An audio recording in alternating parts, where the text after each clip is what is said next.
नमस्कार, मैं आज 24 लाख स्टूडेंट से बात करना चाहता हूं जिनको नीट पेपर लीक से नुकसान हुआ। सड़क से संसद तक हम आपके साथ खड़े हैं।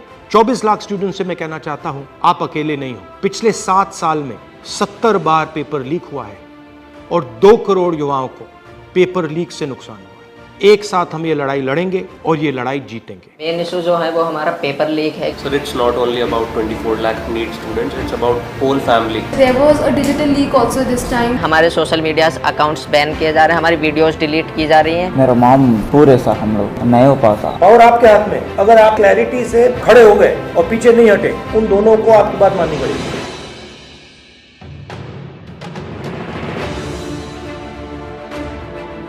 So we all have come here to talk about NEET exam. We all gave NEET 2024 exam.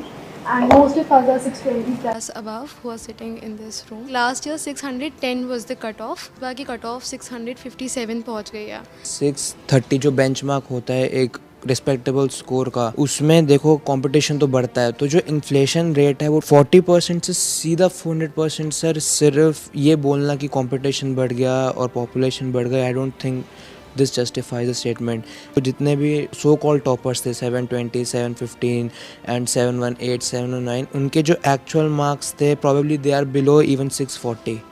How does that happen? So maybe I feel that there are major 4 reasons. The first one is obviously paper leak.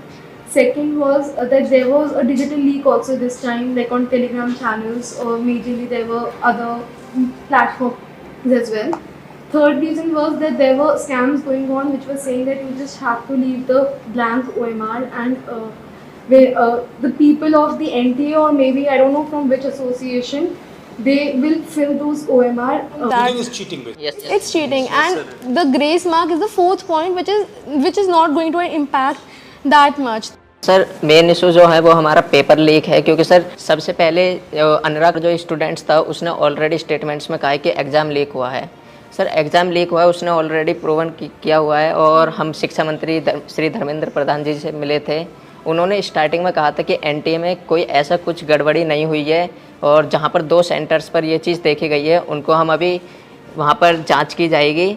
और हमने मांगे रखी थी कि रीनीट होना चाहिए और CBI जांच होनी चाहिए, बट उन्होंने सीधा जो आंसर दिया था वो दिया था कि सब चीज़ हम सुप्रीम कोर्ट की मानेंगे, जो सुप्रीम कोर्ट फैसला करेगा वही माने। बट सर, सुप्रीम कोर्ट ने डायरेक्ट जितने भी केसेस हम PIL डाल रहे हैं लोग इस चीज़ के ऊपर, डायरेक्ट जितने भी फैसले हैं वो सारे 8 जुलाई को दिए जाएंगे। बट उससे पहले स्टूडेंट्स पर इतना स्ट्रेस बढ़ रहा है, इतना प्रेशर पड़ रहा है। सर, हमारे पेरेंट्स भी इस चीज़ से दुखी हैं कि बच्चा मतलब इतने मार्क्स ला रहा है कि वो एलिजिबल है हर साल के अकॉर्डिंग। बस मेन जो डिस्टर्बेंस हुई है इस एग्ज़ाम में वो है एक तो पेपर लीक, और दूसरी जो स्टूडेंट्स जो NTA ने ग्रेस मार्क्स दिए वो तो एक छोटा सा उन्होंने ग्रेस मार्क्स दिए वो अपने पेपर लीक को छुपाने के लिए। सर, इतने दिन से आपको पता है कि गर्मी कितनी है, कुछ लोग गर्मी से मर भी रहे हैं, लेकिन सर हम स्टूडेंट्स और हमारे पेरेंट्स रोड्स पर इतनी गर्मी में सर लड़ रहे हैं इंसाफ के लिए, लेकिन सर हमारे लिए कोई भी कार्रवाई नहीं कर रहे हैं, ना ही हमारे इंसाफ के लिए कोई कार्रवाई कर रहे हैं। क्योंकि सर हमारे सोशल मीडिया अकाउंट्स बैन किए जा रहे हैं, हमारी वीडियोस डिलीट की जा रही हैं। हम अपने लिए आवाज़ उठा रहे हैं, उनसे रिलेटेड जितने वीडियोस सर कोई भी गलत कंटेंट नहीं है, हम सिर्फ आवाज़ उठा रहे हैं अपने इंसाफ के लिए।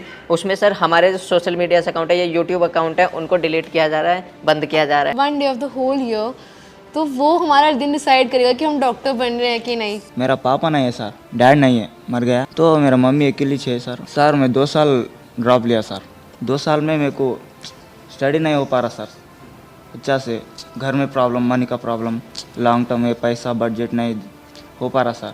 ऐसा मैं सोच के मेरा माइंड भी अब ये भी लोड हो रहा सर, मेरा ब्रेन भी।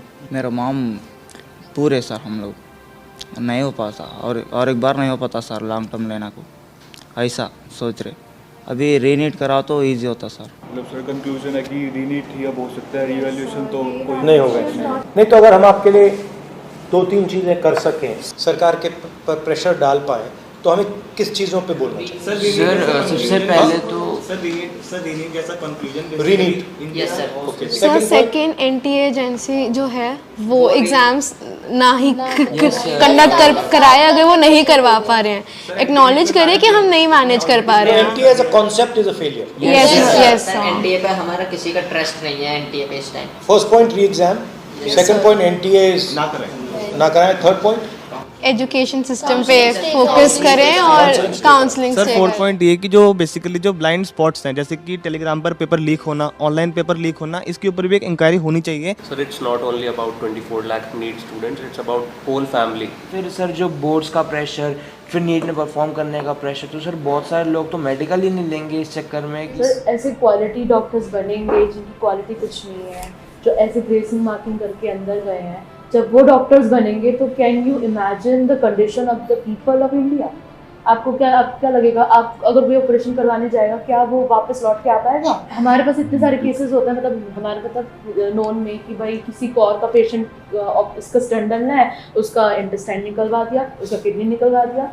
सर ऐसे केसेस, ऐसी मिसहैपनिंग्स इतनी बढ़ जाएंगी, we can not imagine. Sir जो ये रीनीट का कॉन्सेप्ट है और जो ये रीनीट का कंक्लूजन है, ये बेसिकली दो ही बॉडीज़ हैं इंडिया में जो इसकी पावर रखती हैं। First of all supreme court, जिसमें हम अभी काफ़ी ज़्यादा डिपेंडेंसी शो कर रहे हैं, and second ministry of education. Ministry of education ने यूजीसी नेट का एग्ज़ाम भी कैंसिल किया और उसके अंदर लाइक 1 डे के अंदर उन्होंने एग्ज़ाम कैंसिल कर दिया। एक्चुअली ये दोनों ने इसलिए किया है क्योंकि पॉलिटिकल प्रेशर आया, यस क्योंकि आप लोग मतलब चुप नहीं बैठे हो। यस सर, वो दोनों इंस्टीट्यूशंस निर्णय जब लेंगे जब आप प्रेशर डालो। यस सर, अगर आपने ठीक से प्रेशर डाला और आप पीछे नहीं हटिए और अगर आप काफ़ी स्टूडेंट्स आ जाएंगे तो वो दोनों इंस्टीट्यूशंस इसको कैंसिल कर।